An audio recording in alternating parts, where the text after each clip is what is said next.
In this video, I'm going to share with you the process that I use to move through unpleasant emotions.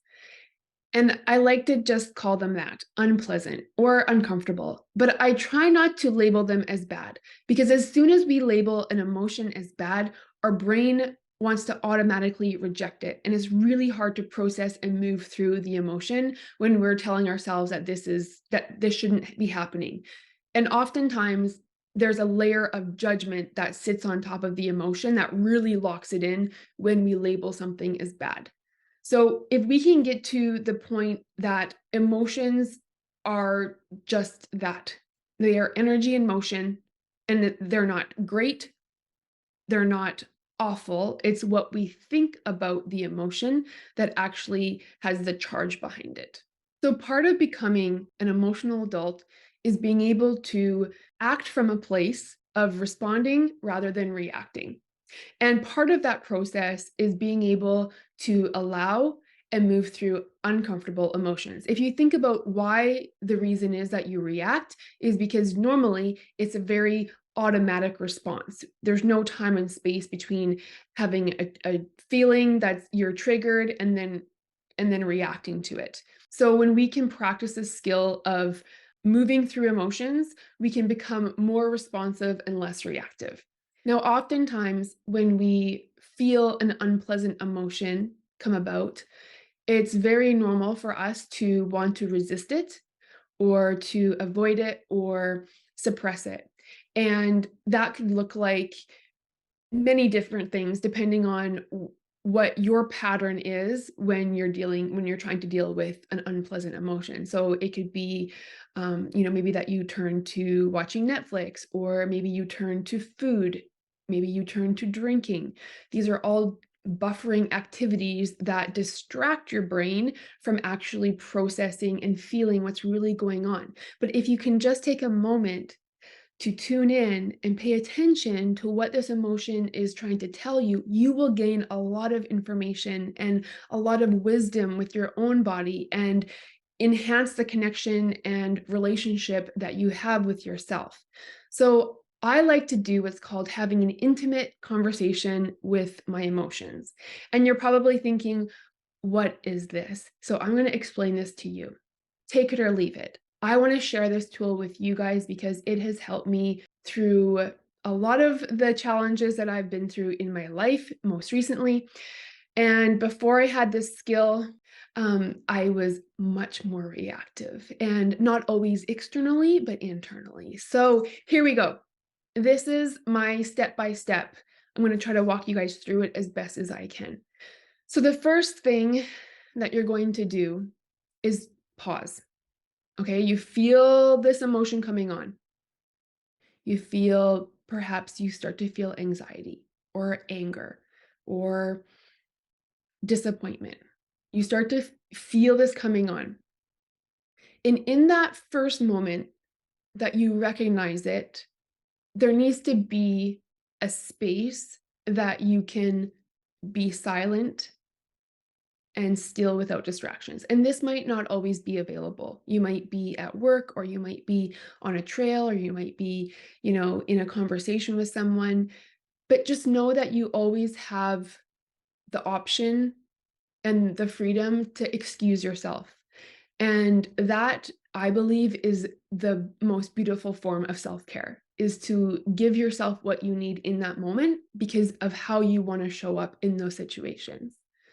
So, what does that look like? That might look like maybe you're at a dinner with a group of friends and your partner is there and you start to feel jealous, and you can sense this stirring up inside of you, and you start creating these spiraling thoughts in your head.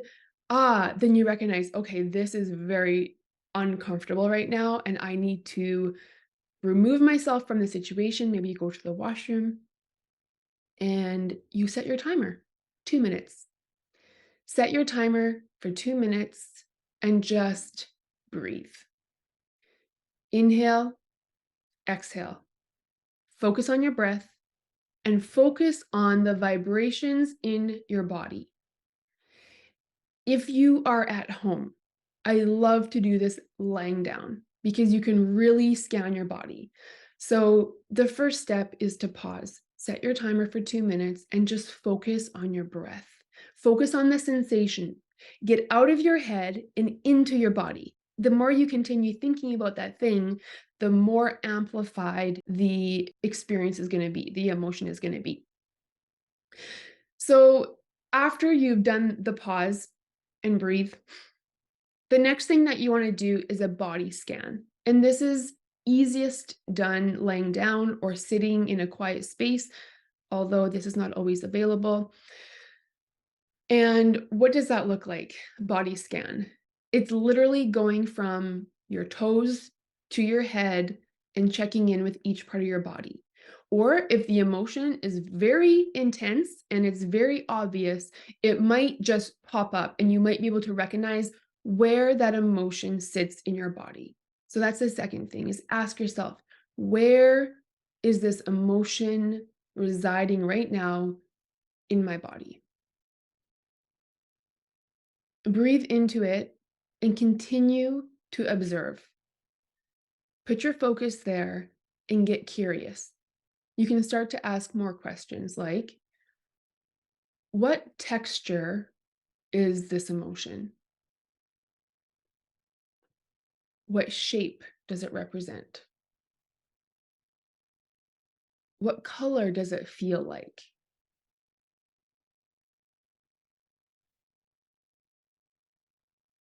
Does it have a certain sound?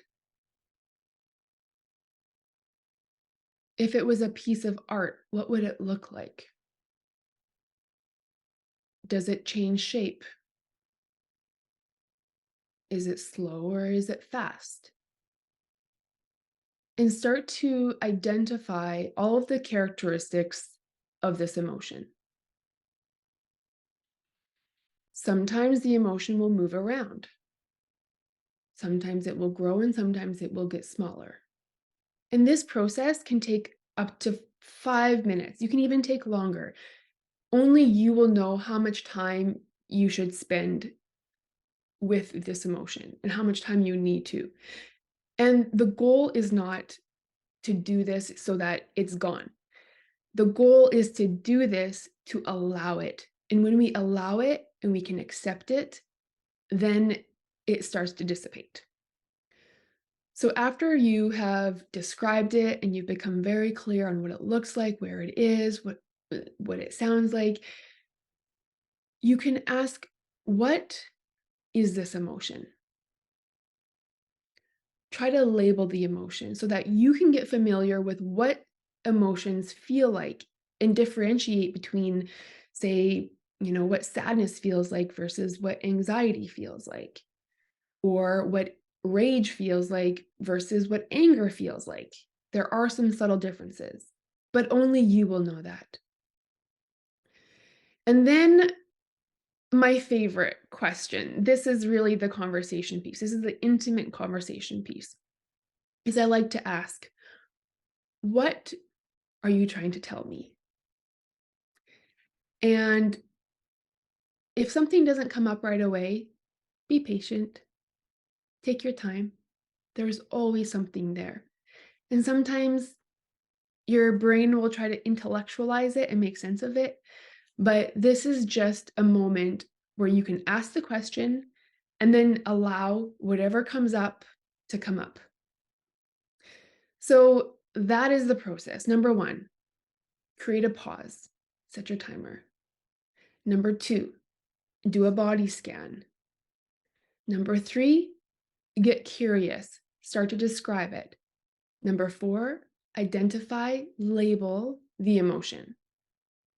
And number five, ask the question, what is it that you want me to know? Or what are you trying to tell me? And from there, our bodies will tell us what we need. Sometimes you will be given an insight as to what your next steps should be. Maybe you need to go for a walk. Maybe you need to have a conversation with a friend. Maybe you need to make a special appointment. Maybe you need to give yourself a hug. I'm not sure. Only you will know. So that is what I want to leave you guys with. And if you found this video helpful, you've tried this before, it worked, it didn't work, you've maybe made it your own by adding your own nuances or asking questions, please share below in the comments. I'd love to hear from you. And if you found that this video was helpful and you have other people that you want to share it with because you think it will impact their lives for the better, please feel free to share it. And if you are going through a difficult time, if you're struggling, if you are experiencing some intense emotions and you need someone to talk to, please reach out. My information is in the description box below. Thank you so much for listening. Have a great day.